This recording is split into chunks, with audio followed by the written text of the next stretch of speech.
尊敬的推友们、网友们，大家好！这个今天是个很特别的日子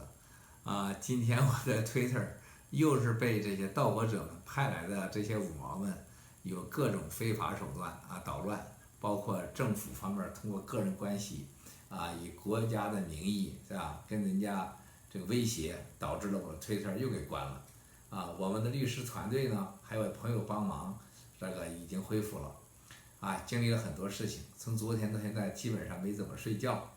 而且呢，昨天是最近和国内联系比较多的一晚上吧，特别是香港，还有这个在日本的我的朋友，包括我所说的老领导，就是过去在体制内有一定的官级的官员，现在可能是已经不在官位了，这些朋友有的不像大家想象那么神秘，那么包括现在在体制内的老领导，昨天也都给了我联系，有了积极的响应吧，所以事儿很多，当然了，从昨天到现在，也是最近这个威胁最多的打电话威胁的，通过朋友威胁的，也有这个通过当地的流氓黑社会威胁的，还有找我的合伙人的这都有，特别是他们非常担心召开这个全球的这个新闻记者招待会，而且是来自于非常非常高的高层通过各种办法都在威胁，大家是可以想象的包括了从最高也到最低的下三滥手段，再一个呢，我的员工因为很多关的时间特别长了，我的员工呢，家人呢，有些人是受不了了，这个几个想自杀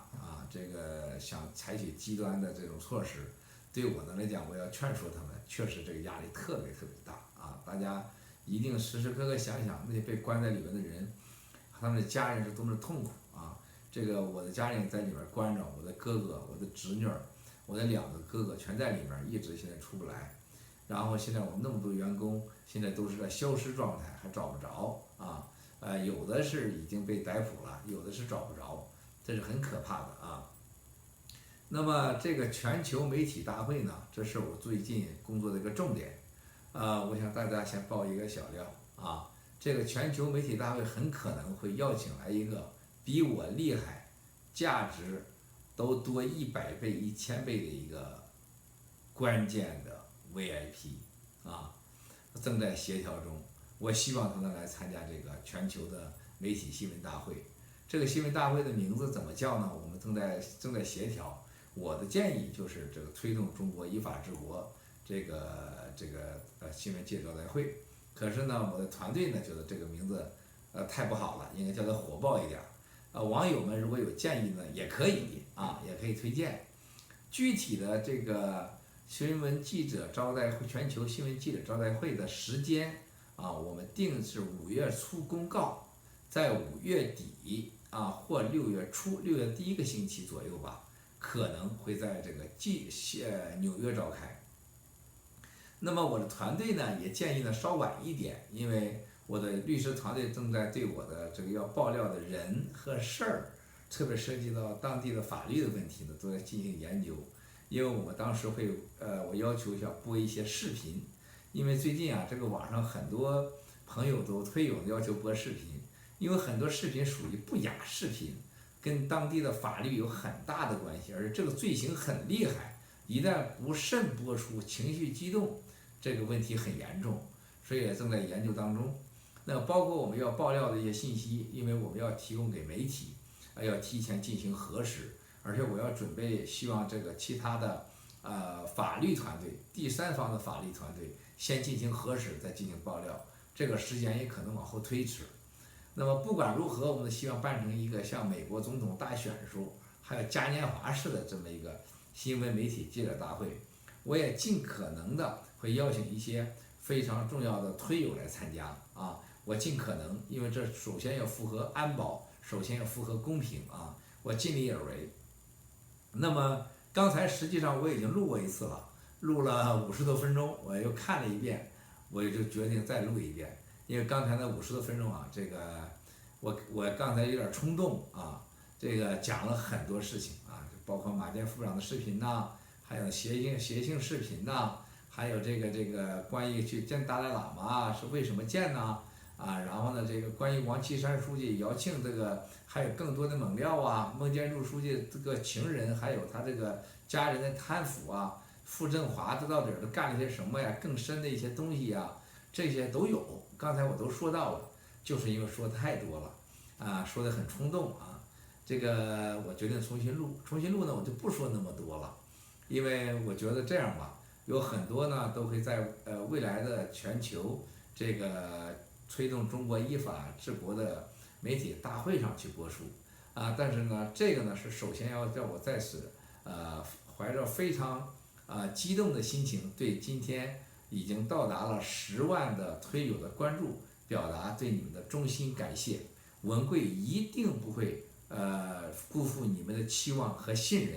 任，真的大家一定要牢记，我现在要爆的料，真的是一切刚刚开始，未来你们会看到你们意想不到的爆的料和内容。我文贵再次庄重的承诺，文贵呢坚定的相信，习主席能给中国带来真正的依法治国，能让中国人民活上有尊严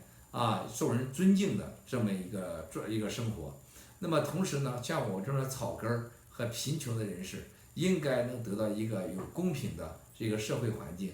这个今天早上的这个明镜火拍对吴先生采访当中，我最不喜欢听到事情是对马建副部长，对他的这个妄加判断，他是完全失去自由这个情况下所接受的采访，他说的事情绝大多数都是相反的，都是假的。未来我会特意说出，包括当然了，这个王有杰、史发亮，刚才本来上一次我录都说到了，那都是假的。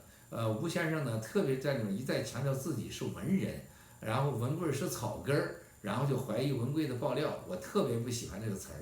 中国的这个文人的历史和文人的作用，这个不要把这个事情给极端化了。我们是草根，我们是穷人，我从第一次就说是草根是穷人，但是我们不等于没文化。你读书多的人也不一定说你就有文化、有水平、有能力，而且你这个水平和你这个级别的人，对马建副部长这样的人和对我们所涉及的事情妄加评论，这是不对的不客观、不负事实的。再一个，我想说的是，文贵是好是坏，文贵就是杀人魔强奸犯、流氓、阿飞、骗子，跟我爆料和我爆料的真实性和这个揭发贪国者、盗国者们没关系我们不要把这个事情搞复杂了。吴先生，我不想跟您这个为敌，我也没必要，我也很尊敬您的这个你过去10-20年来为6·4的这些英雄们做的事情这个我在这说，就是说你不要去对我的家人和员工和我这个朋友马建副部长妄加评论这是不负责任的。同时呢，文贵的好坏不用评价你只看我爆料对国家走向文明、推向法治建设、中国走向有尊严的社会和基本公平，特别是为绝大多数人争来正义和公平有没有作用，这是比较好的。我希望所有的网友呢，不要再关注文贵是好是坏，也不要关注这个背后的这样那样，把更多的精力大家去看我爆的料真实性和影响性。在过去的这几个月，大家已经看到了，我已经推动了中国现在这个内部的一种变化，积极的变化。我相信在历史上还没有一次像我一个人让中国的最高层引起高度重视同时呢，也没有一个人在敢指出来说我爆料的真与假他们是最有资格说话的。而且我们正在往目标前进当中，我希望得到你们的支持，我希望得到你们这个积极的支持，而且我希望你们给我文贵一点时间，用事实说话事实胜于雄辩，最后你会看到意想不到的后果这过去的1周来，中国政府盗国者们的这种疯狂的行动，已经证明了文贵爆料的能力、威力和影响力接下来你还会想不到的结果，这个跟我真正想报的无法相比大家拭目以待吧。再次感谢所有网友对文贵的关注和支持，谢谢，非常感谢。